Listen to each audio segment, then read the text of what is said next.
Tumatayong nanay at tatay ang isang bading sa kanyang 2 taong gulang na pamangkin.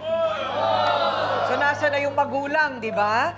Lahat daw ay kanyang gagawin, pero para ito ay buhayin at palakihin ang bata. Pero nang siya ay labis nang napamahal sa bata, abay binabawi na ito sa kanya ng tunay na ama. Paano yon? At ang pakiusap ng nangungulilang tatay, umuwi ka na, baby! Bakit kailangan niya bawiin yung bata? Eh, yung tao na nagpalaki dun sa bata. Mula nung baby yan hanggang lumaki. Alam mo, Mike, dapat nagbibigay ka ng sustento sa anak mo. Hindi yung nadidelay lagi. Kaming, kung ako sa'yo, ibalik mo lang yung bata. Dahil unang-una, wala naman sa'yo kinabukasan yung bata. Di ba? Kagaya, lalaki rin yan, nakagaya mo walang trabaho. Kaya kung ako sa'yo, ibalik mo na sa magulang yan kay Mike. Ang kapal naman ang mukha mo, Tito Mike. Pagsabihan mo si Tito Oming ng mukhang pera. Eh, sustento nga di mo maibigay kay Mason. Kukunin mo pa. At heto na ang magbayaw na nag-aagawan sa iisang sanggol. Heto na, Omeng at Mike, harapan na. Okay.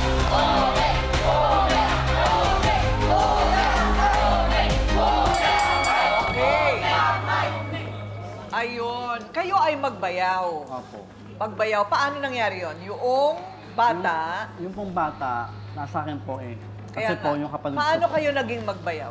Yung kapatid ko po asawa po niya. Kapatid mo, asawa niya. Ayun, okay. So, paano napunta sa'yo yung bata?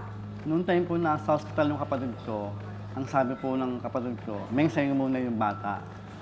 Kasi simula po nung unang panganay niya, pangalawa, pangatlo, ako po nag-alaga sa bata eh. Hanggang sa lumaki. Oh. Tapos yung kapatid ko po, nasa hospital, sabi niya, Meng, alagaan mo muna yung si Mason, si Maverick, sabi niya sa akin ganun, kasi may tiwala ako sa'yo. Yung kinuha ko sa isang buwan pa lang, kinuha ko sa kanya. Bakit ikaw daw ang mag-aalaga? Kasi ano po siya, ma'am, ano po siya, palagay po siya sa akin, ma'am eh. Palagay po siya sa akin na Hindi, pero ako hindi na mag-aalaga. kasi makayanan nung mag-asawa? Po?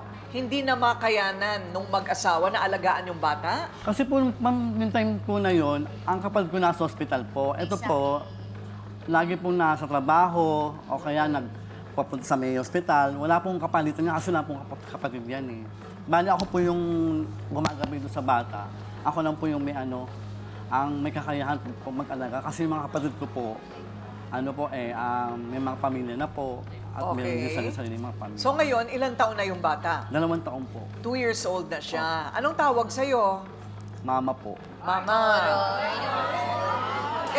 Yung bata, okay, yung bata, paano yung totoo niyang nanay? Patay na po yung nanay niya po. Namatay. Bali, magtutumang sakto, namatay po yung mama niya. Yung 2 months? Nabinat po, nabinat Ano ang po. sakit ng nanay? Nabinat po. Nabinat sa pagkapanganak? Opo, kasi po yung bahay po nila, ma'am, ang lalaki ng butas. Sobrang lalaki. Tapos sa loob ng bahay, sabi sa akin, Meng, sabi niya, pagka ako lumakas, sabi niya, dyan lang kami sa bahay. Si Mason daw po, si Maverick, karga niya magdamag. Tapos nakapayong siya na sa loob ng bahay. Eh yung sabi ng nanay ko, ba't naligo na kayo? 15 days pa lang sila eh. Ba't naligo na kayo? Baka mabinat ka. Sabi, kaya ko na, sabi ng kapatid ko. Pagdating ng 30 days, ang kapatid ko po, namula ng malay, parang nag-collapse. Oo. Yung buong katawan po niya nanginig, ma'am. Yung buong katawan niya. Sabi to. Tapos amang-awa ako sa kanya kasi nung time na yun, ma'am, parang sobrang hirap ang dinanas sa kanya eh. Talagang kada sumbong niya, Meng, gano'n lang kami, Meng. Hindi ko alam kung anong ginagawa sa kanya. Parang, grabe to. Kaya nung time na yun, ma'am, nung nasa kapatid ko, sabi ko sa kanya nung una pala nanganganak siya, sabi ko, pag nanganak ka, uwi ka sa bahay.